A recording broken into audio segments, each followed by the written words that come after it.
A'udzubillahi minasyaitonirrajim. Bismillahirrahmanirrahim. Alhamdulillahirabbil alamin. Nahmaduhu wa nasta'inuhu wa nastahdihi wa nastaghfiruh. Wa na'udzubillahi min syururi anfusina wa min sayyiati a'malina. May yahdihillahu fala mudhillalah wa may yudlilhu fala hadiyalah.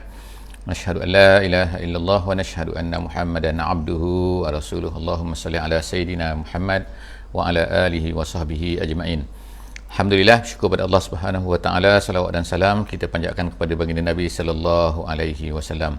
Hari ini kita dapat bersama-sama lagi dalam sesi tadabbur harian. Insya-Allah hari ini kita akan bersama-sama di muka surat yang ke-266. Muka surat 266 ini adalah muka surat yang terakhir daripada surah Al-Hijr. Insya-Allah selepas daripada ini kita akan masuk sedikit lagi daripada surah Al-Hijr dan kemudian kita akan masuk kepada satu surah baru iaitu surah An-Nahl. Hari ini ayat daripada ayat surah Al-Hijr ayat 71 sehingga ayat yang ke-90. Seperti biasa insya-Allah nak minta feedback ataupun respons suara dan juga gambar. Alhamdulillah, terima kasih yang memberi feedback gambar dan juga suara. Alhamdulillah, hari ini kita sama-sama insya-Allah untuk melihat apakah yang diperkatakan oleh Allah Subhanahu Wa Taala, apa yang diberitahu oleh Allah Subhanahu Wa Taala kepada kita semua dalam muka surat 266 ini insya-Allah. Kita telah baca sebelum daripada ni, kita telah diberitahu oleh Allah Subhanahu Wa Taala tentang Dhaif Ibrahim, iaitu tetamu kepada Nabi Ibrahim, iaitu malaikat-malaikat yang menyerupai manusia yang datang. Firstnya sebelum daripada tiba kepada Nabi Lut, mereka melalui ke rumah Nabi Ibrahim dan kemudian Nabi Ibrahim telah menyediakan makanan untuknya dan seterusnya. Kemudian mereka, pada mulanya Nabi Ibrahim takut, kemudian setelah diberitahu bahawa mereka adalah merupakan malaikat-malaikat, lalu setelah daripada itu Nabi Ibrahim bergembira dan kemudian diberitahu tentang bahawa dia, iaitu Nabi Ibrahim dan juga Sarah akan memperolehi anak. Selepas daripada itu malaikat-malaikat ini juga memberitahu bahawa mereka ini akan pergi kepada kaum Nabi Lut untuk membinasakan kaum Nabi Lut kerana kejahatan-kejahatan yang telah mereka lakukan.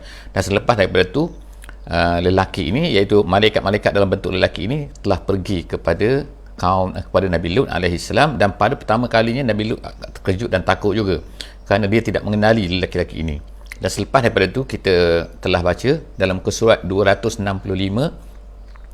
bagaimana Allah Subhanahu Wa Taala ceritakan kejahatan-kejahatan yang dilakukan oleh kaum Nabi Lut ni apabila mereka mendengar bahawa lelaki-lelaki ada datang, lelaki-lelaki yang kita kata yang menawan, yang cantik, yang handsome dan sebagainya datang ke rumah Nabi Lut. Mereka ini tahu rupanya setelah diberitahu oleh isteri Nabi Lut kepada mereka.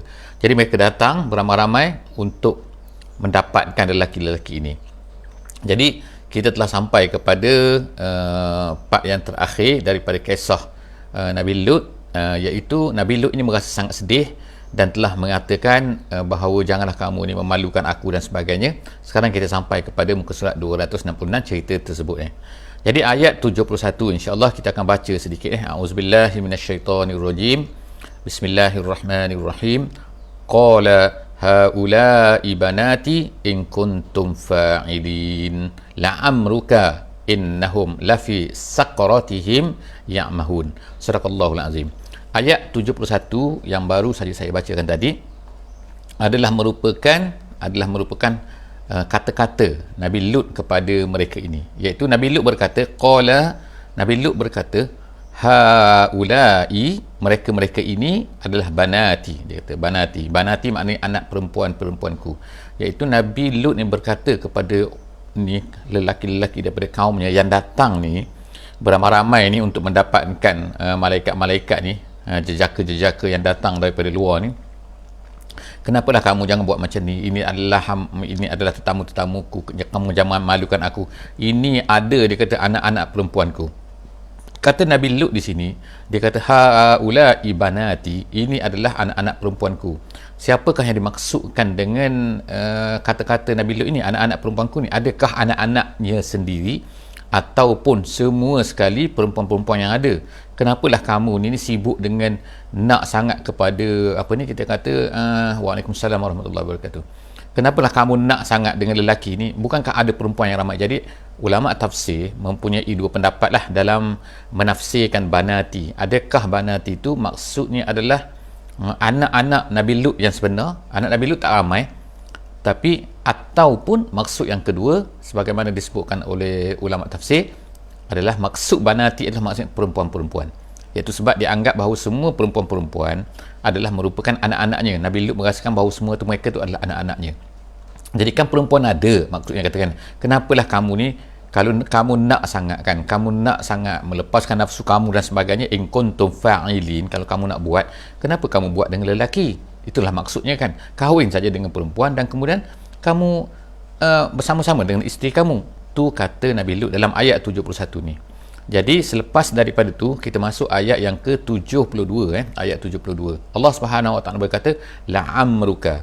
Jadi kata-kata ni iaitu ayat 72 ni bukan kata-kata Nabi Lut. Ini nama dia ialah idkhal ilahi, nama dia dalam istilah ilmu tafsir dipanggil idkhal ilahi, iaitu Allah SWT sentuh perkara ini. Allah Ta'ala ceritakan keadaan yang sedang berlaku tu.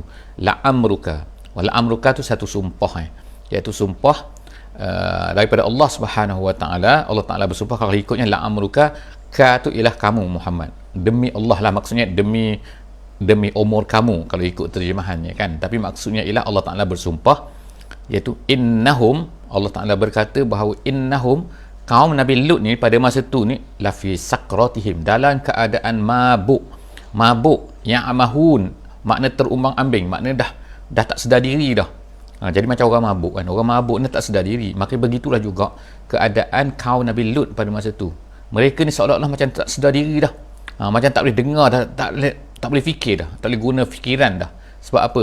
Sebab nak sangat, dalam keadaan nak sangat kepada melakukan maksiat, iaitu homoseks tu. Jadi Allah SWT pun sebut selepas daripada tu apa yang berlaku. Allah Ta'ala apabila mereka dah teruk sangat macam tu, fa'akhazathum as-sayhatu musyrikin. Allah Ta'ala sebut dalam ayat 72 Allah Ta'ala kata fa'akhazathum makna Allah Subhanahu Wa Ta'ala pun ahlakathum, melalui malaikat yang datang tu, fa'ahlakathum as-sayhah, mereka dibinasakan oleh sayhah, iaitu tempikan suara yang sangat kuat, musyrikin, pada masa matahari naik. Musyrik kita panggil syuruk kita panggil kan, kalau waktu pagi tu ketika matahari nak naik tu, itu kita panggil dia syuruk. Yang kita kata tak boleh sembahyang pada masa tu kan syuruk tu. Jadi tapi selepas daripada matahari dah naik boleh Jadi ketika matahari naik tu, itu jadi musyrikin. Pada masa itulah mereka dibinasakan oleh Allah Subhanahu Wa Taala melalui malaikat-malaikat yang datang tu. Faja'alna, jadi Allah Taala sebutkan bagaimana keadaan, bentuk, cara mereka ini dibinasakan oleh Allah Subhanahu Wa Taala. Allah Taala kata faja'alna, dan kami jadikan aliyaha, atasnya, bahagian atasnya, nya tu ialah refer kepada qaryah tu, refer kepada kampung mereka tu, refer kepada negeri mereka tu. Allah Ta'ala jadikan aliyaha, bahagian atas negeri tu, safilaha, jadi terbalik maknanya, jadi terlingkut maksudnya. Allah Ta'ala lingkutkan, atas jadi bawah, bawah jadi atas. Kemudian tak cukup dengan tu saja, Allah SWT kata wa amtarna alaihim hijaratan min sijil, dan kemudian kami telah amtarna, hujankan mereka itu, ke atas mereka itu dengan batu-batu daripada sijil. Bukan batu-batu biasa saja, tapi batu-batu yang panas yang dibakar. Itu maksud sijil. Jadi jadilah sebagaimana yang kita baca dalam surah Al-Fil, iaitu Allah Ta'ala hujan batu kan. Batu tu, batu-batu yang panas yang terkena kepada manusia itu, dia akan membakar. Itu adalah batu-batu yang sebagaimana terkena kepada Abrahah dan juga tentera bergajah semasa mereka nak menyerang Mekah dulu. Jadi begitulah Allah SWT kenakan kepada kaum Nabi Lut ini sesuai dengan kejahatan mereka tu, iaitu kejahatan mereka. Jadi sebab itulah kita katakan sekarang kan, maknanya Allah SWT tetapkan kalau orang tu berzina dan sebagainya, mereka ni akan direjam sampai mati kan, ataupun akan disebat ke atas badan mereka tu. Jadi mengambil kesempurnaan, kita katakan bahawa apa yang Allah Ta'ala kenakan kepada kaum Nabi Lut ni, iaitu kaum Sodom ni, iaitu mereka ni dikenakan dengan hujan batu, diterbalikkan macam tu. Itu adalah apa ni kita katakan sebagai satu yang telah Allah Ta'ala sebutkan. Walaupun cerita kita tengokkan bagaimana sebelum daripada tu, kita dah baca pada muka surat lepas 265, sebelum daripada ni Allah Ta'ala ceritakan, Allah Ta'ala minta kepada Nabi Lut ni membawa semua sekali orang-orang yang beriman bersama dengan dia keluar daripada tempat tu. sebelum daripada dibinasakan. Dan kemudian kita baca juga dalam muka surat 255, iaitu Nabi Lut ni diminta berjalan di belakang dan kemudian jangan memberitahu kepada orang-orang yang bersama dengan dia yang beriman tu supaya jangan pandang ke belakang. Kenapa? Kerana bila Allah Ta'ala sebut jangan pandang ke belakang tu, maksudnya ialah dahsyatnya azab Allah Subhanahu Wa Ta'ala yang dikenakan kepada kaum Nabi Lut tersebut kan. Takut nanti terasa kesian dan sebagainya. Jadi dalam isu ni, makna Allah Ta'ala ajar kepada kita semua, jangan rasa kesian, jangan rasa kasihan belas kepada orang-orang yang akan dibinasakan oleh Allah Subhanahu Wa Ta'ala. Kalau azab Allah Subhanahu Wa Ta'ala datang kepada mana-mana manusia, maka jangan rasa kasihan kepada mereka. Bahkan Allah Ta'ala tak benarkan kita ni untuk pandang ke belakang. Jadi itu, sampai di situ kita masuk kepada ayat 75. Ayat 75 dalam ayat ni, iaitu Allah Subhanahu Wa Ta'ala sebut seterusnya ialah inna fi zalika laayatil lil mutawassimin. Allah Ta'ala kata sesungguhnya inna fi zalika laayat. Ayah sini ialah maksudnya ialah merupakan maksud ayah sini ialah maksudnya ialah pengajaran, ibrah maksudnya. Lil mutawassimin, asal makna mutawassimin ialah wasam, iaitu macam tattoo tu orang letak pada badan, ataupun ni simbol-simbol mutawassim. Wasam ni maknanya ialah simbol-simbol. Jadi bila lil mutawassimin, artinya ialah orang yang dapat memahami simbol-simbol. Itu makna asal. Jadi makna di sini diberikan oleh ulama-ulama tafsir ialah lin nazirin wal mu'tabirin, orang-orang yang dapat mengambil pengajaran. Maksudnya lil mutawassimin. Jadi orang-orang yang dapat ambil pengajaran, orang-orang yang dapat membaca, orang-orang yang dapat memahami, maka akan mendapat pengajaran daripada apa yang berlaku ni. Iaitu kalau kamu tak faham juga, kamu ni memang tak pandai lah, memang tak tahu kan. Jadi maksudnya apa? Apa yang berlaku kepada kaum Nabi Lut ini, Allah SWT ceritakan kepada kita bahawa dia juga akan boleh berlaku. Ianya boleh berlaku kepada kaum-kaum yang lain, manusia-manusia yang lain, jika sekiranya mereka ini melakukan maksiat, kejahatan, terutama sekali nombor satu, mentakzibkan Rasul, dan yang kedua melakukan maksiat-maksiat yang memang dahsyat, terang-terangan adalah salah, yang melanggar perintah Allah Subhanahu Wa Ta'ala. Jadi kita tengok sini itu ayat yang ke-75.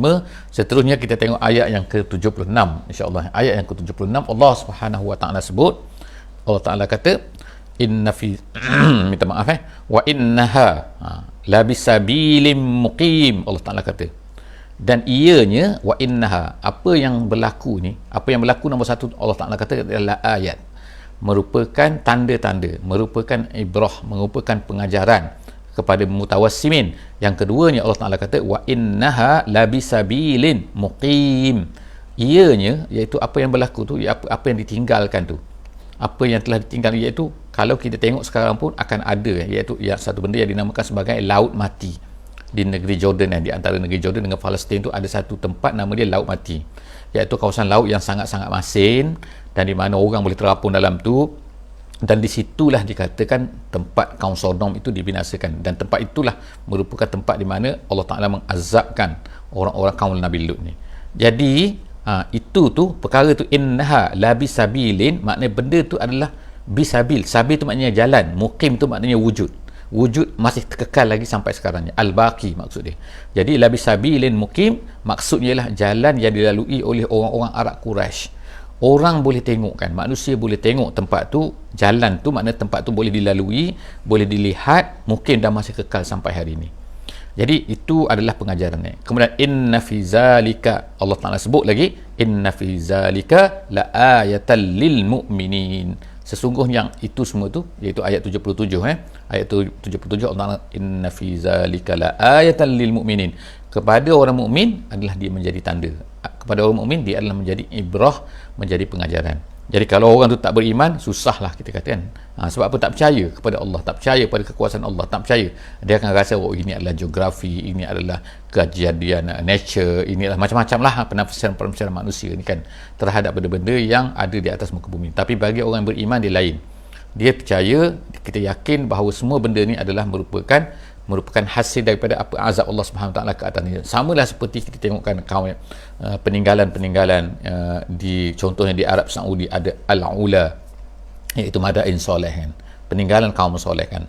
ataupun nabatian, peninggalan kaum nabati, yang mana mereka dia menebuk bukit, dan kita akan hanya tengok ambil gambar sahaja kan, tetapi tidak mengambil pengajaran daripada perkara itu.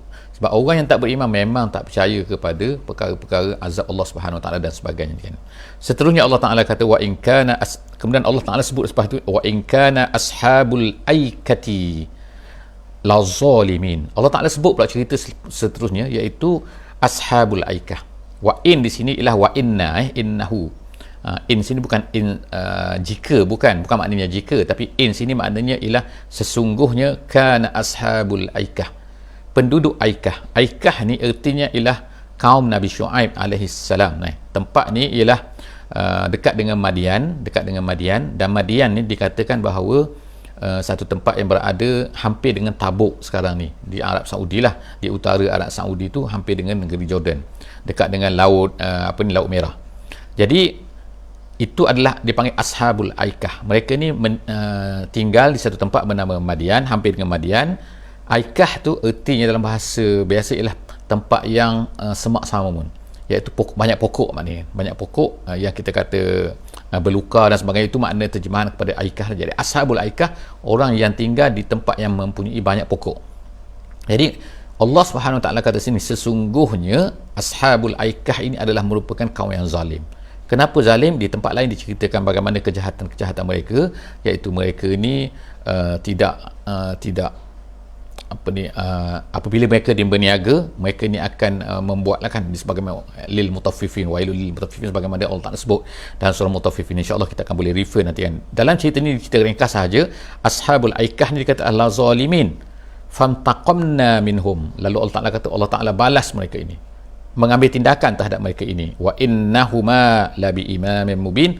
Allah Taala kata, dan kedua-duanya, wa innahuma ni maknanya kaum Nabi Lut dan juga kaum Samud ini, kaum Nabi Syuaib ini, labi imamin mubin. Iman ni maknanya nyata, terang, nampak jelas-jelas kan, maknanya depan kamu boleh tengok benda tu kan. Itu maksud dua-dua ni. Imam ni asal makna tariq, boleh makna tariq ni jalan, mana dia tempat perjalanan kamu dan kamu boleh tengok benda tu. Imam mubin, tempat laluan kamu. Sebab orang Arab semua lalu kawasan tu kan, sebab mereka nak pergi ke Syam, mereka akan lalu kawasan tu. Mubin, jelas. Allah Taala kata walaqad kazzaba ashabul hijri. Yang ketiga pula Allah Taala sebut tentang ashabul hijri. Ashabul hijri maksudnya ialah kaum Nabi Samud. Jadi sekarang ni Allah Taala cerita kaum Nabi Samud, Allah Taala cerita kaum Nabi Lut, Allah Taala cerita pula kaum Nabi Syuaib. Ada tiga sini dalam muka surat ni saja. Allah Ta'ala kata ashabul hijri. Hijri ni asalnya makna batu, iaitu sebab mereka ni menebuk batu-batu dan tinggal dalam batu tu. Mereka ini mendustai al-mursalin, rasul-rasul. Adakah rasul-rasul? Sedangkan mereka ni kalau ikutnya mendustai seorang saja, iaitu Nabi Soleh kan? Nabi Soleh, orang Samud ni, mereka mendustai Nabi Soleh. Tapi setengah ulama tafsir kata bukan Soleh saja yang diutuskan ke situ, ramai lagi rasul-rasul yang lain telah diutus ke situ dan mereka mendustai. Sebab itulah Allah Ta'ala hancurkan mereka, azab mereka. Wa atainahum ayatina, Allah Ta'ala datangkan kepada mereka ni mukjizat-mukjizat Allah Subhanahu Wa Ta'ala. Fakanu anha mu'ridin, tapi mereka semua lari, tak mau terima, berpaling, meninggalkan. Maknanya tak nak terima apa yang dibawa oleh rasul-rasul tersebut. Jadi Allah Ta'ala kata nama dia mu'rid. Mu'rid maknanya berpaling, meninggalkan, tak herau, tak nak terima. Wa kanu yanhitu. Allah Ta'ala sebut lagi sekarang ni kita insyaAllah Allah Ta'ala sebut lagi wa kanu yanhituna minal jibal. Allah Ta'ala sebut kepandaian mereka, kehebatan mereka. Mereka ni dapat menebuk bukit-bukit tu kan, yanhituna minal jibal, dapat tebuk-tebuk bukit, mengukir pada bukit. Buyutan, mereka buat rumah, tebuk bukit tu kemudian buat rumah. Aminin, konon-kononnya mereka boleh merasa aman dalam tu. Mereka boleh tinggal dalam bukit tu dengan aman, dan sampai sekarang kita boleh tengok rumah-rumah mereka ni yang berada di di utara daripada Madinah, iaitu di satu tempat bernama Al-Ula, satu bandar Al-Ula di Arab Saudi. Ada satu tempat tepi Ula tu ada Madain Soleh dengan nyata kita boleh tengok dalam Google Map pun boleh tengok benda ni, nampak dengan terang kan. InsyaAllah kan sahabat-sahabat semua boleh tengok kan. Jadi mereka ni buat rumah di situ, konon-konon mereka merasa aman di situ kan. Fa akhazathumus sayhah musbihin. Allah Ta'ala kata pada waktu pagi musbih mereka telah dikenakan dengan azab yang iaitu bunyi yang sangat kuat. Mereka duduk dalam gua, bila bunyi kuat tu, kuat yang sangat-sangat sehingga kuat tu mematikan, bukan kuat-kuat biasa kan, kuat yang boleh mematikan mereka sehingga matilah mereka bergelimpangan. Fama aghna anhum ma kanu yaksibun. Allah Ta'ala kata Apa yang mereka usahakan, apa yang mereka buat tu, rumah mereka ke apa ma yaksibun ini, makanu yaksibun sini ulama kata ialah nombor satu ialah rumah-rumah mereka tu, kuasa mereka, kehebatan mereka menebuk bukit tu. Dan yang keduanya ialah harta-harta mereka. Mereka cari harta yang banyak, mereka ada harta yang banyak, langsung Allah Ta'ala kata rumah mereka dan juga harta-harta mereka tu tak dapat menghalang kehendak Allah Subhanahu Wa Ta'ala. Fama aghna anhum, apabila datang siksaan Allah Subhanahu Wa Ta'ala, semua benda tu tak akan dapat menghalang siksa Allah Subhanahu Wa Ta'ala. Seterusnya Allah Subhanahu Wa Ta'ala sebut selepas daripada tu, iaitu Allah Ta'ala kata wama khalaqna as-samawati wal arda wama bainahuma illa bil haqqi. Allah Ta'ala kata Allah Ta'ala tidak ciptakan langit bumi ini, wama bainahuma, dan apa di antara keduanya. Artinya ialah semua benda. Bila Allah Ta'ala sebut langit bumi dan apa yang keduanya, maknanya semua benda, semua perkara ni Allah Ta'ala tak ceritakan illa bil haqq. Allah Ta'ala tak ciptakan melainkan dengan bil haqqi. Jadi ulama-ulama sebut sini bil haqqi, dengan benar. Maksud dengan benar di sini adalah maknanya tak sia-sia. Adalah kan, sebabnya adalah kan, walaupun kita kata Allah Ta'ala ni tak bergantung dengan sebab, tetapi ada hikmahnya. Kita kata ada hikmahnya. Allah Ta'ala ciptakan langit bumi dan sebagainya kan, taklah sia-sia kan, bukanlah untuk bermain-main kan. Wa inna sa'ata la'atiyah. Allah Ta'ala kata dan sa'ah, iaitu hari kiamat ni, la'atiyah, dia akan pasti akan berlaku, pasti akan berlaku kan, la'atiyah. Kemudian fasfahis safhal jamil, Allah Ta'ala kemudian beri arahan kepada Nabi kita sallallahu alaihi wasallam, wahai Muhammad, fasfah as-safhal jamil, makna maafkanlah. Makna dalam makna yang lain ialah makna berpalinglah kamu, janganlah hirau sangat apa yang mereka kata. Kalau mereka ni menolak kamu wahai Muhammad, mereka menolak Islam, fasfah as-safhal jamil. Arti safhal jamil ialah maknanya janganlah pula kamu ambil tindakan pada mereka dengan dengan marah sangat kan. Maknanya tinggalkan mereka, jangan hirau apa yang mereka katakan, jangan hirau penolakan mereka, tapi hendaklah kamu terus bekerja untuk menyampaikan agama ni kepada mereka. Lambat laun mereka akan terimakan juga insya-Allah, terima juga insya-Allah kan. Kalau mereka tak, Allah Ta'ala turunkan azab, Allah Ta'ala akan matikan sebahagian daripada mereka sebagaimana yang berlaku semasa peperangan Badar.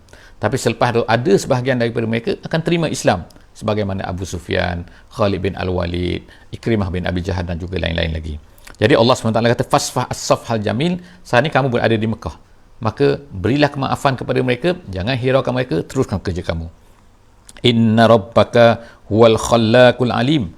Allah Ta'ala ni maha khalaq, dia kata khalaq, maha mencipta, al-alim, maha mengetahui. Maknanya Allah Ta'ala dia nak buat apa-apa, dia boleh buat. Allah Ta'ala nak, dia semua tu dalam pengetahuan dia, dia tahu kan kenapa Allah Ta'ala buat macam ni, kenapa dia buat macam ni. Al-alim, dia ni maha tahu, maha khalaq. Walaqad atainaka sab'an minal mathani. Jadi Allah Ta'ala pujuk lagi Nabi sallallahu alaihi wasallam. Allah Ta'ala kata kami berikan, kami turunkan, atainakan, kami beri kepada kamu wahai Muhammad, sab'an minal mathani, 7 al-mathani, minal mathani. Mathani ini artinya ialah satu benda yang diulang-ulang. Jadi ulama hampir sepakat mengatakan bahawa ayat ini sab'an minal mathani artinya ialah Al-Fatihah. Kerana Fatihah ni dia 7 dan kemudian dia diulang-ulangkan. Macam mana kira 7 tu, bismillah ke satu part daripada Fatihah ataupun tidak, itu adalah perbezaan di kalangan ulama lah. Tapi semua mengatakan bahawa ayat Al-Fatihah ni 7 dan kemudian 7 itu diulang-ulang, mathani, maknanya berulang-ulang dibaca. Wal Qur'anal azim, dan kemudian Allah Ta'ala menurunkan pula, memberikan kepada kamu wahai Muhammad Al-Quran. Jadi makna Fatihah itu sebahagian daripada Al-Quran, tapi Allah Ta'ala nak ceritakan kehebatan Fatihah, ketinggian Fatihah, sehingga Fatihah itu diberikan satu kelebihan di sini kan. Jadi seterusnya ialah minta maaf kemudian kita akan baca lagi setelah pada itu, la tamuddanna ainaika. Allah Subhanahu Wa Taala beri arahan kepada Nabi kita sallallahu alaihi wasallam, wahai Muhammad, janganlah kamu tamuddanna, kamu panjangkan mata kamu. Erti panjang mata ni maknanya melihat-lihat, menginginkan sesuatu, ila ma matta'na bihi azwajan minhum. Apa yang Allah Ta'ala beri kepada orang-orang kafir ni, azwajan. Azwajan bukan suami isteri, tapi maksudnya ialah asnaf, kata ulama tafsir. Asnaf ni pelbagai benda yang Allah Ta'ala beri kenikmatan kepada orang kafir ni. Minhum, kepada orang yang tidak Islam ni, tidak beriman ni kan, Allah Ta'ala beri ni. Jadi janganlah bila kamu tengok orang kafir ni dapat ni, orang kafir dapat ni kan, maknanya banyak dapat dunia. Jadi janganlah kamu wahai Muhammad panjangkan mata kamu. Erti panjangkan mata kamu, kamu terpesona, janganlah kamu ni terpukau, Kerana apa? Allah Subhanahu Wa Taala berikan, kita kata berikan dunia ni kepada orang yang dia sayang dan juga orang yang dia tak sayang. Jadi apabila Allah Taala tak sayang, Allah Taala, orang kafir, tiba-tiba mereka dapat juga harta, mereka dapat juga kemewahan, janganlah kamu rasa bahawa mereka ni dapat untung, mereka ni dapat kelebihan. Tidak kan? Kelebihan yang utama ialah pada Islam, pada iman.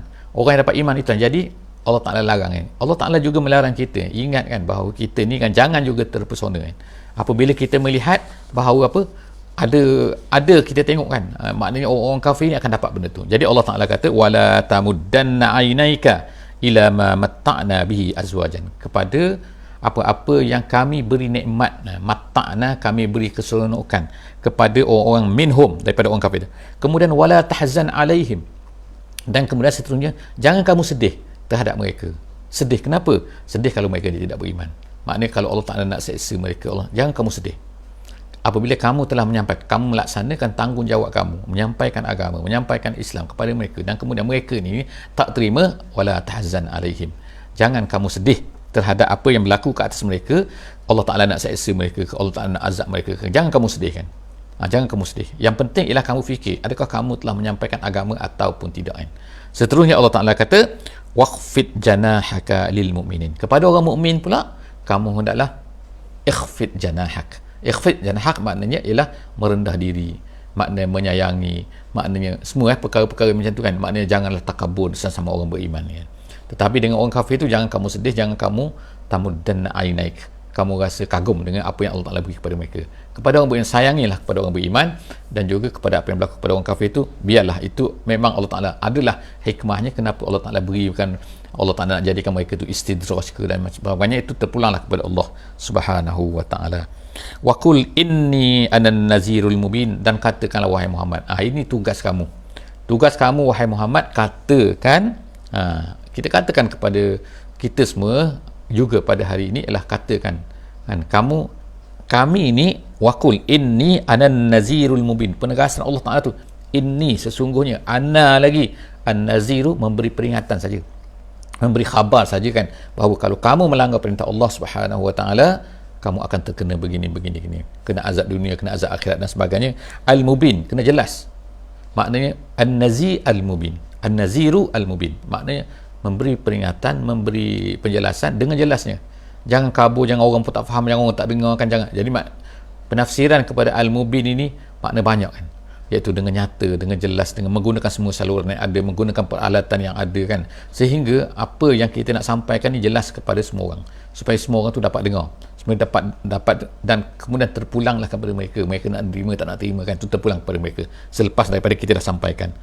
Kama anzalna alal muqtasimin, kemudian Allah Ta'ala kata dalam ayat ini, ayat ke-90 ni, iaitu Allah Subhanahu Wa Ta'ala sebut sini, dia kata dia panggil hazaf, hazaf yang boleh difahami. Hazaf ni maknanya satu benda yang macam soal tidak disebutkan, tapi sebenarnya bermakna ialah dia disebutkan. Apa dia? Allah Ta'ala kata kama anzalna alal muqtasimin, maksud dia sebagaimana kami turunkan, kama anzalna alal muqtasimin. Muqtasimin ni maksud di sini maksudnya ialah orang-orang Yahudi dan juga Kristian. Itu pendapat yang paling ramai di kalangan para mufassirin, para ahli tafsir. Dia kata muqtasimin, iaitu sebagaimana kami turunkan Al-Quran ini kepada kamu wahai Muhammad, kami juga, Allah kata telah turunkan ayat-ayat, kitab-kitab kepada orang-orang yang sebelum daripada kamu, iaitu orang Yahudi dan Kristian. Tapi Allah Subhanahu Wa Ta'ala menamakan mereka, orang Yahudi dan Kristian ini, sebagai muqtasimin. Muqtasimin ni adalah orang yang membahagikan, orang yang membedakan, orang yang memecah-mecahkan. Itu muqtasimin. Kenapa dinamakan orang Yahudi dan juga Kristian ini muqtasimin? Kerana mereka ni telah memecah-mecahkan kitab mereka tu. Kitab Taurat, kitab Injil, ada yang kata maksud memecahkan tu ialah maksudnya mereka ni adalah telah mengubah-ubah. Ada yang kata ialah mereka memberi sebahagian kepada pengikut-pengikut mereka, tetapi disembunyikan sebahagian lagi kepada orang-orang yang pendeta-pendeta mereka saja. Sebab itulah mereka tu dinamakan sebagai muqtasimin. Jadi sampai di situ insya-Allah kita akan jumpa lagi apakah ini penghujung surah Al-Hijr ni. Insya-Allah kita akan jumpa lagi, dan kemudian kita akan masuk juga dalam muka surat seterusnya, iaitu 267 surah yang baru, iaitu surah Al-Nahl, insya-Allah. Jadi jangan lupa, insya-Allah setakat itu saja pada pagi ini. Kita jumpa lagi di sesi akan datang, insya-Allah bersama-sama dengan kita setiap hari pukul 6.30 insya-Allah, setiap hari insya-Allah kecuali hari Ahad.